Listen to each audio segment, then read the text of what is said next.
Alright boys, y'all know this task was too dastardly for me to do myself, yet it must be done. Daedalus, you're the fastest gun we've got. Aragorn, you know this land like the back of your hand. And Dimly, you're a proud man, too proud to let this evil persist. Your target is none other than Dauron the Shadow himself, the rootinest, tootinest rooster tooter this town has ever roosted.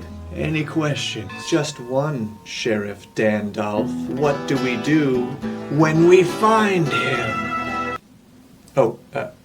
Find him. And wouldn't you know it, right after recording that part, I realized that my wife owns a cowboy hat for some reason. So part heist, part fetch quest, part boss battle. The Bounty Hunt role-playing game adventure has it all. And today we will go over the 5 simple steps of prepping a bounty hunt that your players are guaranteed to remember. Or you get a full refund on this YouTube video. And we'll talk about the 5 common mistakes that you probably want to avoid so they remember it for good reasons. Because I'm Bob, this is where we learn how to have more fun playing RPGs together, and step 1 is to flip the genre. For example, if you're playing a D&D 5e campaign using all the tropes and typical details of medieval fantasy and high fantasy, then you're going to want to frame this adventure using some tropes and details from Goons and Ghosts or Pirate Borg or whatever other RPG that you wish you had more time to play. Really, this is a GM hack for making any kind of adventure, not just bounty hunts, more memorable, because you're intentionally creating this contrast so this adventure won't just blend in with the rest of your campaign. However, the common mistake is assuming that your players will immediately fall in line with this sudden change. So just say, hey, this particular adventure is supposed to feel a little different than what we usually do. So if you're not into it, no worries. Or if everybody's into it, maybe we can do this sort of thing again sometime. And by making that point, you are psychologically priming your players to remember this adventure. Again, you can steal ideas from any other genre and game, but for the other steps of our sample bounty hunt, we're going to use the Western genre that works so well for this type of adventure, specifically drawing inspiration from this video's Western-themed TTRPG sponsor. Tales from... I wanted to wear the hat for this and like the poncho to look like a cowboy, but I think I just look like a hipster. Tales from Elsewhere, Clockworld, a Weird West action horror RPG in an alternate history, post-apocalyptic world with a little mecha steampunk thrown in, hence Clockworld. That's a lot of genres, and for once, none of them are fantasy, so that means actually new ideas to steal from. Built for fast-paced scenarios, from train robberies to zombie infestations, most rolls are a single D10 plus a single number with scaling difficulty. So swingy and simple, but there's depth as well, an injury system for visceral combat where, quote, gunshots leave hemorrhaging wounds, legs can be broken by sledgehammers, and hands impaled to walls by rail spikes. Yikes, man. Over 350 pages, much of that being 60 monster spreads of lore, artwork, and stats, plus extensive GM guidance and lore about Clockworld.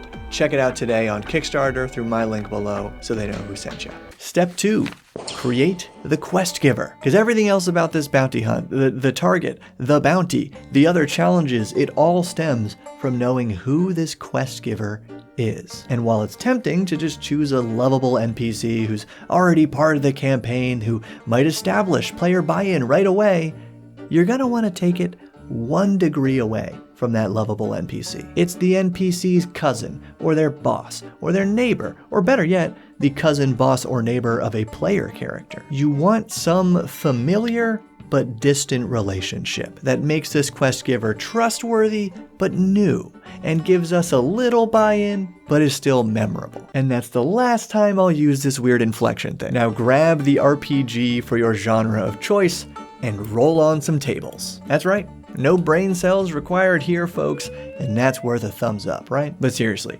use that game's tables for NPCs, its options for player characters, or even pick a monster at random to be the quest giver. Because the biggest mistake here is overthinking who this character should be. There is no should here, because whatever you come up with, you can easily design a fun quest around them using these next steps. So to create our sample quest giver, we're going to steal one player character option from Clockworld. This backstory incident lost it all. It's got question prompts we can think about, equipment they carry, and other descriptive characteristics from the game. We will even use this art piece to inspire us as we move on to step 3. Assign the target. What is the one thing that this quest giver wants done, but they can't do it alone, so they're willing to pay a bounty to your party? Tradition dictates clearing out the rats, or the rattlesnakes from a moonshine cellar. But it could be stealing back the deed to the saloon from a no-good cheatin' card shark, or finding the murderer who took their loved one and getting justice. The options are endless, so focus on your genre and your quest giver. I said I'd use this art piece for inspiration, so here we go. This woman in mourning lost her sister? Child is too dark for my game, and husband is too basic. So she wants justice. That's the target. But not for murder, also pretty basic. For whatever led her sister to her doom. And that could have been the moonshine or gambling, but let's take it 1 degree away. When the sister hit rock bottom gambling, she was forced to pay it off by mining coal for the railroad baron who owns the town, and like so many others, she was worked to death. That is also pretty dark. And hold up, this is still D&D, so they're actually mining some kind of fuel for some kind of industrialized arcane purpose. Why not mana crystals for the city's teleporter? And we almost made the common mistake here.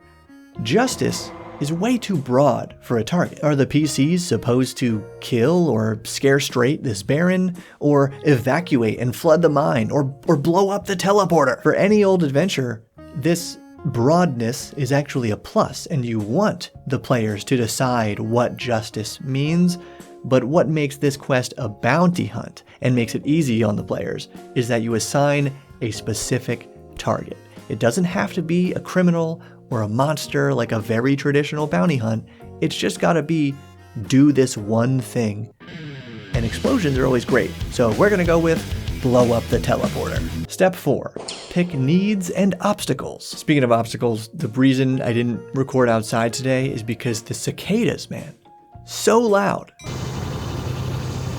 That's what it sounds like just right outside my apartment. Anyway, here it is. This middle part of the quest is where the players get to make all the decisions and have all the agency they want. Your job as the GM is merely to create problems. So you pick a few things that the party would need to accomplish their goal, and then put a few obstacles around each one. Sidebar, I've got some handy tables of needs and obstacles in my Fantasy Campaign Quick Builder supplement, but that's for starting from scratch. I think we have enough to go on by now. So to blow up the teleporter, the party needs maybe more mana crystals to overload it, maybe a mundane explosive like black powder, maybe a powerful spell or even a monster that can somehow create explosions or specifically overload mana crystals.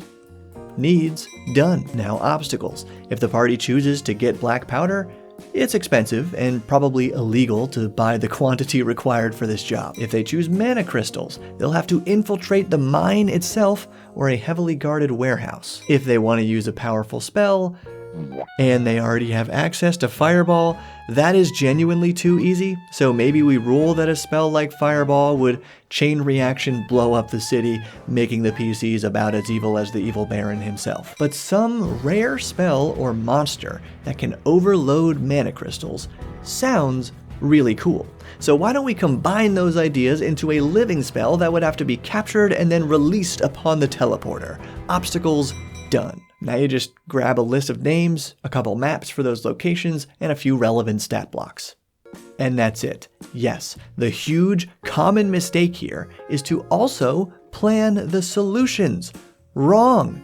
Don't do that. You plan the problems, the players decide how to solve them. Trust me, save your big ideas for the next part. Step 5, climax, twist, and resolution. Yes, it is all one step. This is the final confrontation where, in order to place and activate the black powder or the mana crystals or the living spell upon the teleporter, your D&D 5e party must battle the Archmage Engineer or the Baron in a mech suit or the enraged living spell, because oh my gosh, it turns out the reason it can overload the teleporter is that another living spell is trapped inside, being drained of its power. Emotional callback to how the quest giver's sister was being worked to death. Oh man, that is such a D&D 5e adventure plot. And the resolution is receiving the promised bounty, plus whatever treasure the party snatched up along the way. But the ridiculously common mistake here is to make your twist, what? The quest giver was actually evil the whole time? Please don't do that. Using no twist at all is much better than lying to your players. And if you want a whole breakdown on how even good GMs tend to screw up RPG twists, you gotta click on this video on your screen, and you gotta thank the Bob World Builder patrons and YouTube members who made all this possible and get bonus videos and stuff. Keep building. Yet it must be done.